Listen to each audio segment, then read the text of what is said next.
Ignition sequence start.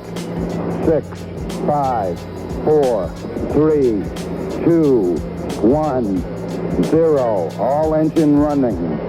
Liftoff. We have a liftoff.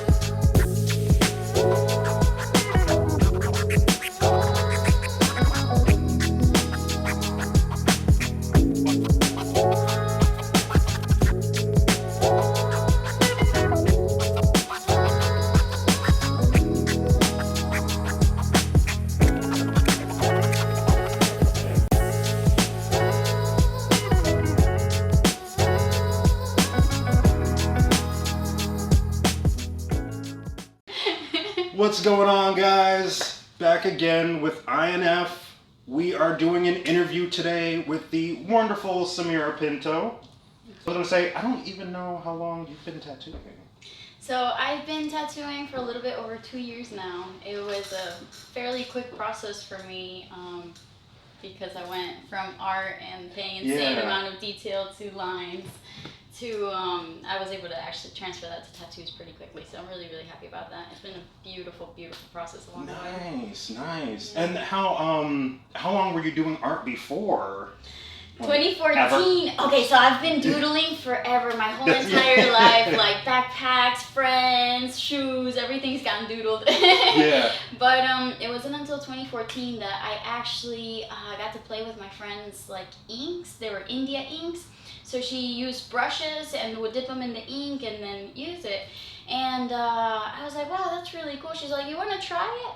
I was like, yes, thanks. Yeah. And as soon as I put color on paper and I felt the brush, like, oh, it was like you knew, like instantly. Pretty much. Yeah. Like, I'm never not painting in my life. Like, I have to keep going with this. That's not to cut you off. Like I'm always fascinated by like those moments where you just know, where something clicks and it's like, oh, I'm always going to do this. I'm absolutely always going to do this. That much synchronicity that you feel it from the bottom of your heart. And so from there on, I got pretty much hooked on trying different mediums. I was like, well, if inks feel like this, what do acrylics feel like? What does watercolor feel like? What does oils feel like? And that, like, progressive questioning actually led me on to tattoos, which, go figure, was one of the first things I ever wanted to do in my life. So the whole world brought me back over. Yeah. That's wild. It's interesting how things will come full circle, like very unexpectedly. But that kind of goes in line with sort of synchronicity. Like you're just you find your way to where you're supposed to be. Exactly. I think we all have a specific, like we all have, for example, a unique fingerprint. So we all have different things to bring into the earth and to bring into fruition. And I think sometimes we may go away from that path and it may just be to learn different lessons, but yeah, when you feel that like attunement to something that like really vibes with you, then it's worth exploring. Yeah, totally worth exploring. Absolutely. Because I mean, you never know where a journey's going to take you at all. Like you can wind up in completely different places than you ever imagined, but it's just being open and willing to just see where that path goes. Yep, exactly. And then you get to share that aspect of yourself with the world, and you never know, like, then I feel like you may be at a happier point because you're doing what you love, and so because you're vibrating in a frequency of love and happiness and peace, you're also vibrating that out to other people, and it brings more of those things that you love in. Absolutely. Yeah. You gotta put it out to get it back. Yeah. So of course, definitely want to talk a little anime. Perfect. Do you remember like your first what your first experience with anime was, or even your first memorable experience with anime. Yeah, totally. Okay, so I have a customer who is absolutely wonderful. I love her so much. Her name's Jade, and she loves anime. So You she mentioned already. her earlier, yeah. She's such a cool chick. She's been working on her anime sleeve like little bits at a time, and I'm really, really happy that she found me pretty early on because I've been able to do a lot and add a lot. We've been working it out together. And she actually wanted a Naruto piece. So Naruto also changing into the fox. So kind of a combination of both. Yeah, she got it. Yeah, so she got it in the back of her forearm, and it's been a rabbit hole since. A wonderful rabbit hole because she's like, we've been able to talk a lot about animes that we knew. We've been able to talk about a lot about animes that I haven't seen, or vice versa. And she's helped me grow in that regard. She's the one that got Naruto in my head because I hadn't started watching it yet. And as soon as quarantine happened, I was like, I got time This is now. it. That's all these episodes. Here we go. So because of her and because of being open to listen to someone else, she's helped me grow in different ways that I didn't expect. So that's been a really, really cool transition. And in the meantime, after that, she got Deku, for example, from My Hero Academia, and she put the movie on. So as I'm tattooing it, I look up and see the character moving, and then like I look back down, like, oh yeah, and I was like, oh, do you actually want that color instead? And she's like, oh, I like that color better. That's you know, awesome. Like, you're living it. You're looking up. You're living the story. You're looking down. You're drawing the story. So it's really, really cool to like be fully submerged in it. Have you at this point gotten to do like a lot of anime related pieces? Yeah. Yeah, and I love it because it's a world of fantasy. So each one of those artists, or combination of artists that created each one of the episodes, they put a lot of time, effort, and amazing details into it. So every time I get an anime piece, once I'm drawing it down, I realize the exact button placements, or when I was working on Mugen, on Leon, that there's these strings that go all along the shores. I've watched Samurai Champloo, 3 times now, and I never noticed the little string. So every single time, there's new details that you pick up on. The shadows are amazing, the colors, and then since it is a world of fantasy, they can go anywhere they want, whether it's space, whether it's, like full color, or more Afro Samurai that's like got this subtle like monotone to it, but it goes with that scratchy, like sketchy It's got look. that sort of like rough, because I guess that story, it is like a very rough story, So it goes along with it, and you start to see just how much all that is taking effect into it. And it's really, really fascinating to like dive into the artists and like see how much like love and time and details and all these things like have been put into it. Especially you're going frame by frame. When you just watch it, it's like, wow, that's cool, and you see the like timeline happening. But if you ever just pause randomly, you're like, wow, when there's you're like all breaking these things. it down. Yeah, exactly. All these little things that you just don't see because it's going fast. So, or may notice but not in great detail, and then once you pause it, it's like, oh yeah, no, they took their time drawing that. Like, I've enjoyed seeing a lot of because I guess like going into sort of the making of stuff like that, I really enjoy like a lot of behind the scenes stuff.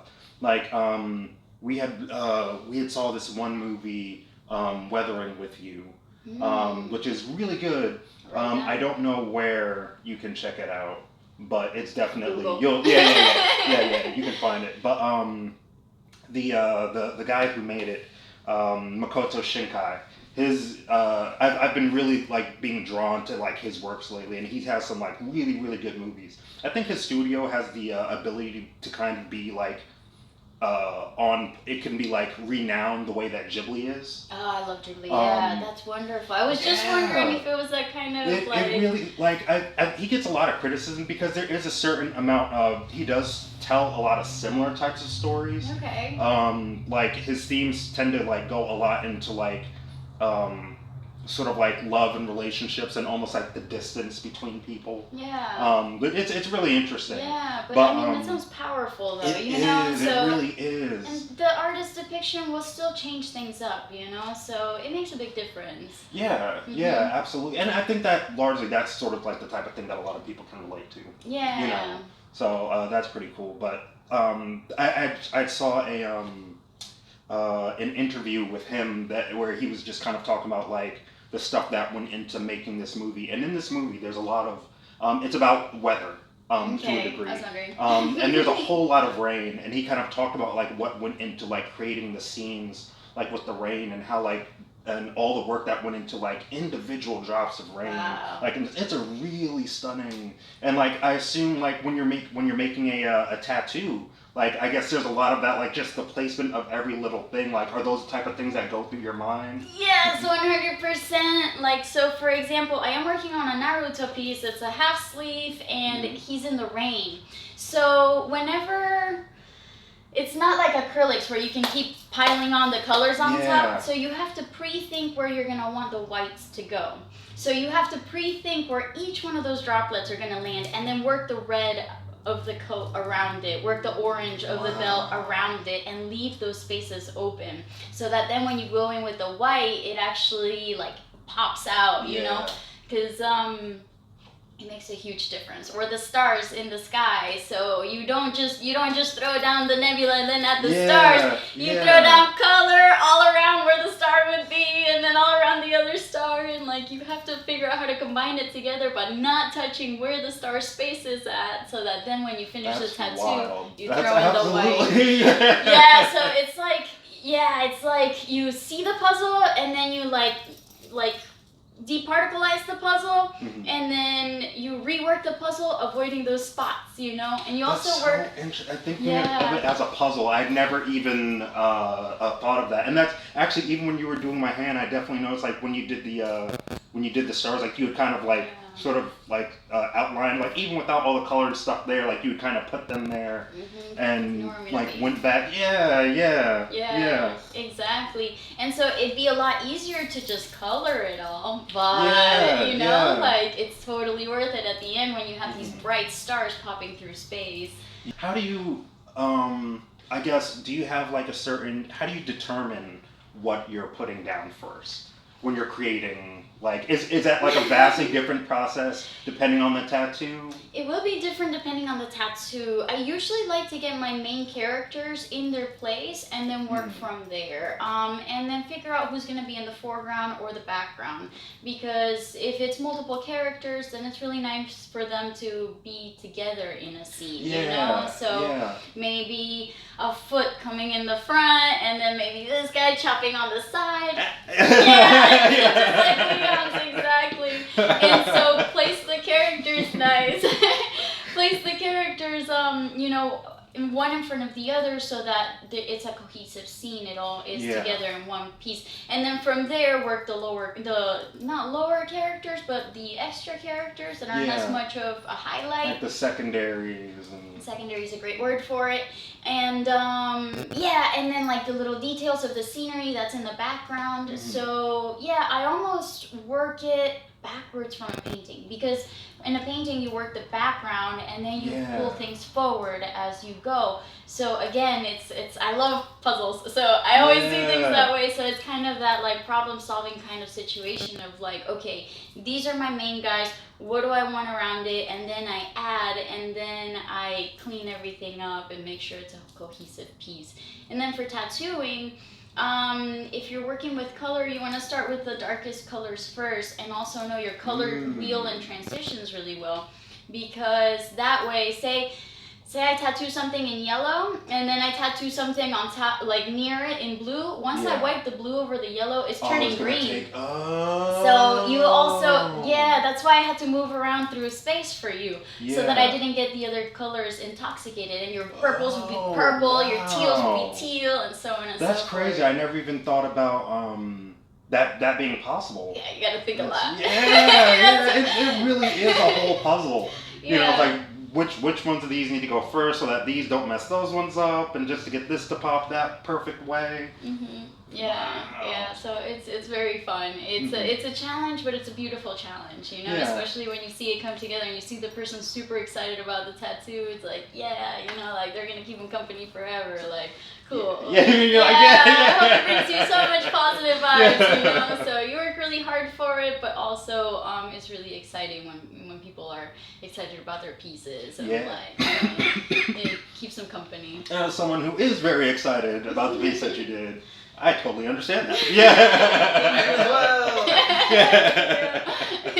Are you watching any current anime, or not necessarily current anime, but what are you currently watching? Yeah. So right now we're super hooked on Naruto still. So yeah, to the point that like I'm taking down notes of other things that I want to see, but since there are so many episodes and we're so in tune with it, you know, and like all the battle scenes and like the people dying, but then the revisits and it changes their life. It's such powerful information. Like I know you're rewatching again, but did you ever see Naruto when he's training with B over in the island and he looks into the waterfall? No, not yet. I don't want to ruin it for you. No, go on. It's like actually like when I know a lot about the ending of Naruto because he read through the manga and I was like, just tell me. Okay, cool. I don't feel as bad. Don't feel bad because when I finish something, I gotta talk to somebody about it. Yeah. And normally he gets stuck listening. So if it's bad, I'll be like, wait. Don't say anymore. Don't. I won't go into great detail, but you face the waterfall. In the waterfall, you face your fears. You face, you know, like the darkest part of you. So he looks into the waterfall, and then Naruto sees Naruto, but it's like the evil, angry version of himself. And so in the end, as the way that Naruto gets him to basically calm down, like the angry version of Naruto is like freaking out and he's all angry. He's really trying to get regular Naruto riled up. Yeah. And in the end, Naruto is like, it's okay, man. And he literally hugs himself. So he hugs and acknowledges and loves that part of himself so that it too can feel that warmth and that peace. Yeah. And that's where he becomes... I'm not going to say the rest. It's really dope. It's really dope. So watch it. I haven't ruined it yet. That was also like a really good cliffhanger because I'm like, oh no, I got to get there. Nice. Good. Yeah. Super powerful moment. Yeah, absolutely. Because I think that's very interesting to me because I think there's a certain amount of when we have certain negative feelings, like I think we have a tendency to kind of push those things away and be like, no, that's wrong. Don't do that. Don't feel that way. It's like, no, that's very valid too. Yeah. You have to accept that and take that in order to change it. You can't push it away into a corner and then everything be fine. Yeah, you're just bottling it up. Well, if you face your emotions and see where they're stemming from and kind of, again, treat it as a puzzle. Like, okay, why am I feeling this way? You know, where's this coming from? Is there something I can do about it? So I stop, you know, because if you're always living in the past, you cease from living in the now. Yeah. So if you're able to come to terms with things from the past, then you're able to have a more peaceful now, which is in turn going to be your new past. So you create a lot of, you know, good vibes for yourself pretty much in simple terms. And I think certain animes do a wonderful job of depicting different lessons and doing it in a fun, creative way, which can also be really good for the next generations. Yeah, absolutely. And I think that's one of the things that largely drew me to anime because compared to like Western or American style cartoons, those are always very just sort of episodic. It was like a random one-off, like very Looney Tunes, like these characters are in this situation here, and then didn't really carry over. I mean, we've seen more serialized stuff more recently, but that was one thing that I had always picked up on anime at a young age. Like, oh, this is like an ongoing, like, there's definitely like progression here and growth and stuff. And I love just all the different growth that you can see in characters. And there's just so many different stories being told in anime. Yeah. I tell people all the time, there's an anime for everybody. Yeah. There's so many different genres and styles and lessons.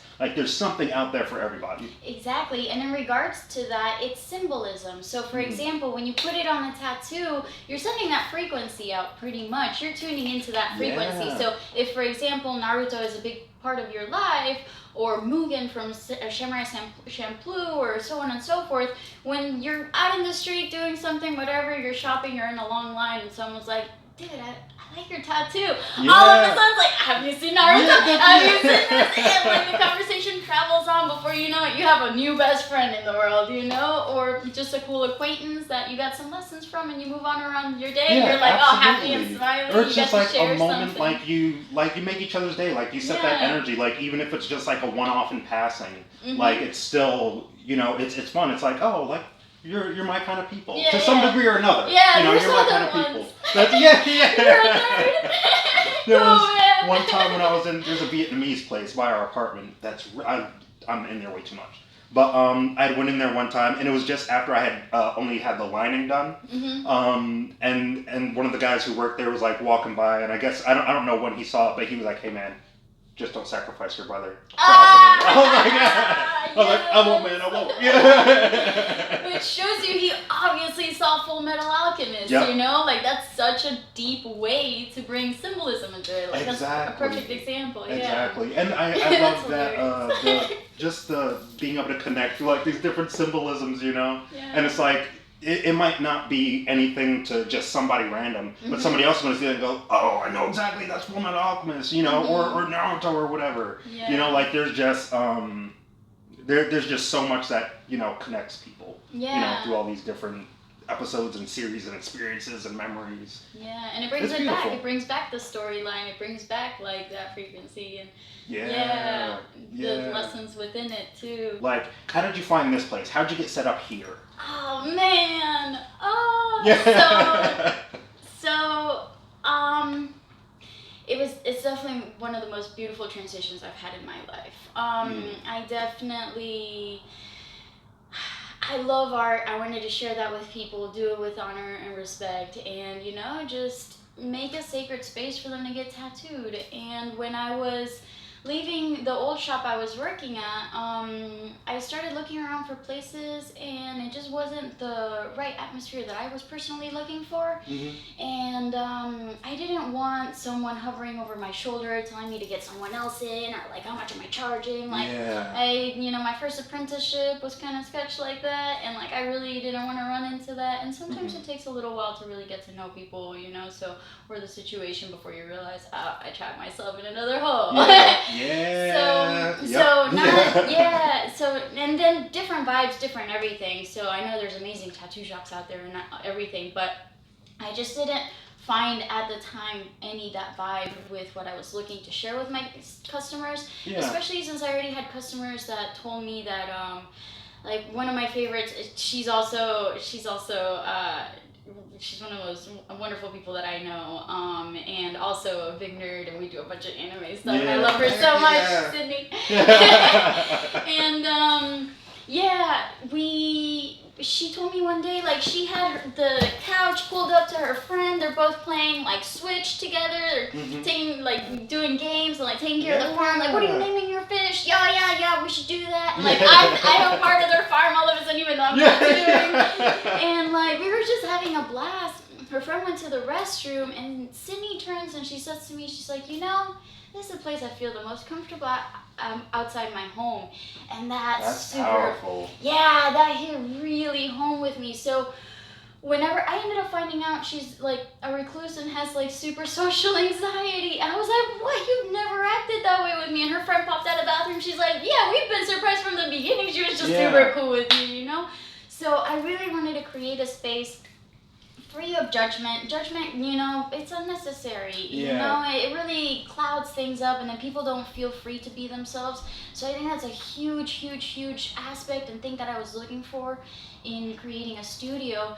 And I was definitely in turmoil. I was a little stressed out, not knowing if I was like, I haven't been tattooing that long. Do I really open up a shop, you know?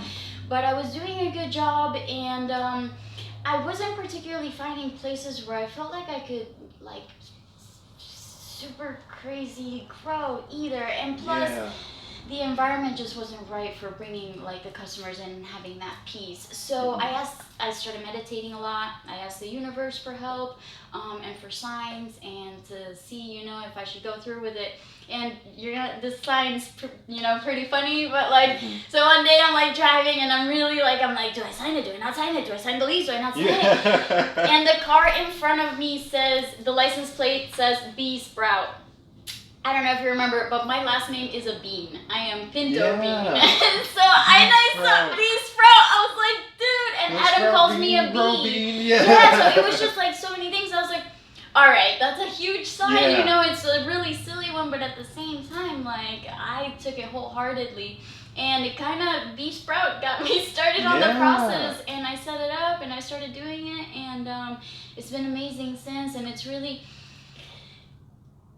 amazing to see the frequencies come back, because everything is energy, and energy can be created or destroyed. It's constantly going out all over the place. So the more you work on yourself and on the vibes that you want to send out there, the more that you come back. And all my customers have been so cool and so amazing, and they've been really wonderful and open-hearted, and I've had like all shapes, sizes, ages, and still like it's wonderful to see them have that level of comfort where they can take as long as they want figuring out their tattoo. Like, what if, you know, we make this and that? Like, let's problem solve it. This is going to be on your body forever. Let's make it something you're going to like.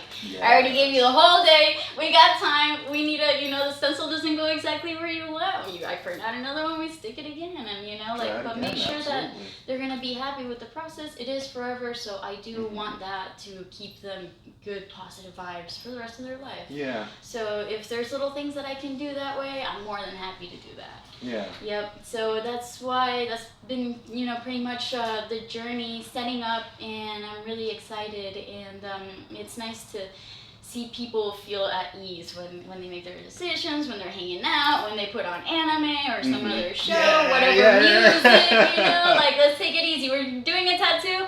We're both in for the long run. Let's make this fun. Yeah, you know? Like, enjoy it. Absolutely. Yeah, let's hang out. And that's, I think, from the first time like we had came in here, I was like, the vibe of this shop is phenomenal.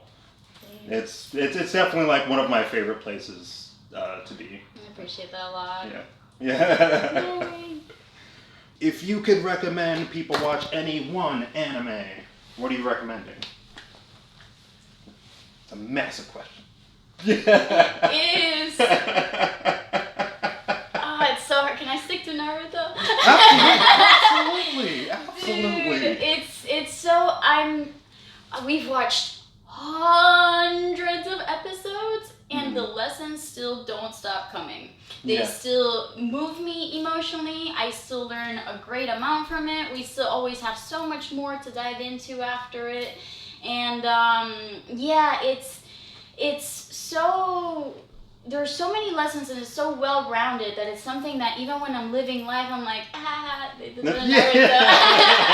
I remember that lesson. I remember that thing, and there's a lot of things that they help you come into terms with. Like, for example,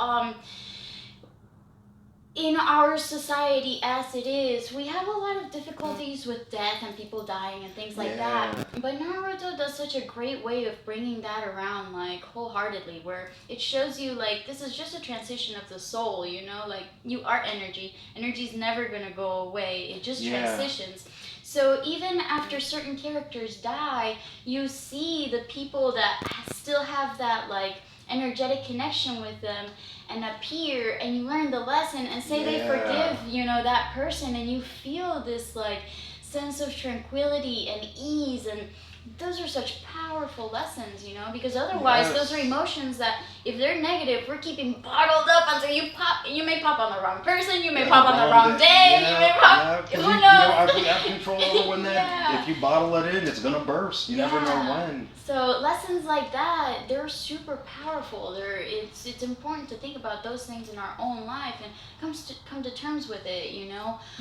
Yeah, and I think specifically on like sort of like death and the acceptance of that and stuff. I think like the first, and this is one that I because I always keep going back to him, the third Hokage, when he died way back in like the first Naruto series. But you still like throughout the entire, like even through Shippuden, there's still flashbacks where they still revisit that character and his lessons and stuff.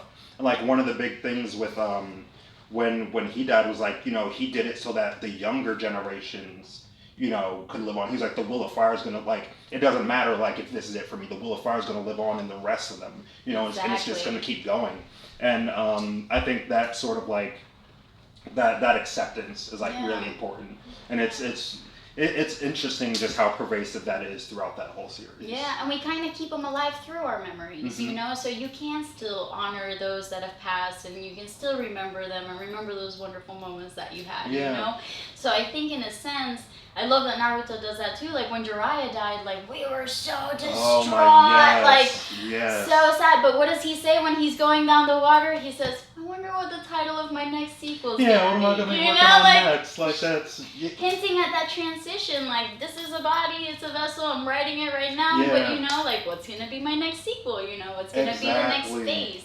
So I love how they leave it open ended like that. And like you said, even though he's gone, they keep bringing him up. They keep showing lessons with him. And actually, they show insanely powerful lessons. And you love him even more. It's like he was such a badass. And he's dead. But the memories live on. The lessons through the students, through the people, through his comrades. It all moves on. And even though he's technically gone, those memories are coming back. You're still vibing with him. You're still reliving then like the third Hokage and so on and so forth. On and on. So it's powerful. I love it. I love it. I may or may not have cried watching that pain fight with him. I ain't gonna lie, I cried. Oh yeah. And see now I'm just even more excited to go back home and keep watching it. You told me what part you were on. You have some crazy stuff on the way. Like I know, and like from here forward, it's all new for me. So like I haven't like last time I stopped like right at the end of the pain fight. Now I finished the pain fight and I'm moving like onto the stuff that's next, and it's really. Dude, after the pain fight, I was like, what do I keep watching? Like that was so perfect. Like I'm complete loss of words with how amazingly powerful this turned out to be. So we kept watching, of course, because we're I can't watch anything else. I need to know what happens. We kept watching, and they keep bringing it back. They bring back new lessons. They keep bringing back new things, and it will be different, and it will be different ways of handling situations, different battles, and you're like, they're still kicking ass. Like they're still doing an amazing job. Like they just had this massive, amazing fight, full of growth. Full of how you can come to terms with peace and do things in a different way. And then boom, a couple episodes in, it's still just as powerful. Just as powerful. And it's like, could this get any better? And they figure out a way. That's good to know. That's really good to know. Yeah. Now that I think about it, because that was even just that whole from Jiraiya fighting pain and dying. Then it goes immediately to Sasuke fighting his brother. And then that was a whole emotional... It was crazy. Yeah, so I did an Itachi tattoo, right? Yeah. And he laughed so hard. I talked to him recently. I did an Itachi tattoo, and I hadn't gotten there yet, which is one of the reasons I really wanted to watch Naruto too, so I was excited I have more time. Well, I did Itachi until that happens.